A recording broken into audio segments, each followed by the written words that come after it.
all the motors, like the pan motor is still having some power. Even if I'm like doing this coming back, if you see the stiffness of my pan motors, this is 25.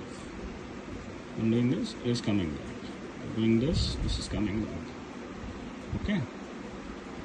For the roll motor, for the tilt motor, this is still reacting. The motors are reacting, so it will just perform. But for the roll motor, this is way too light. There is no such pressure which is coming. So even if I increase the stiffness for my roll motors, the first thing, it should not go over. But even if I'm going ahead above close to 75, it should vibrate here. The roll motor should vibrate. The roll motor should vibrate.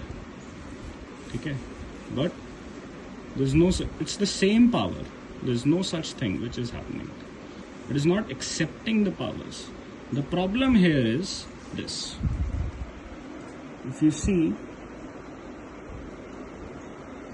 the temperatures of my roll motors are going ahead. The temperature of my roll motors are 53, 54. The other ones are completely fine. So even if I'm doing this pan motor is behaving, the tilt motor is also behaving. There's no such change in the temperatures. But the moment I do the roll, my temperatures are getting disturbed.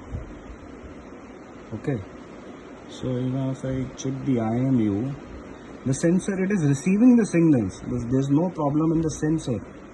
Even the altitude and everything is also perfectly fine. We are not having GPS, but still we still have the longitude and latitude. The problem here is with the temperatures, if you can see. Okay. This is what is happening in the faulty Ronin. I'll just remove the camera and put it on the Ronin which has been performing well on the sets. This one is creating lots of nuisance on the set. Because of this, it is not able to maintain the horizon of my shots. It is completely going off. We are not able to handle it on the handheld versions, or nor even the riggings, so for sure not now. A big no.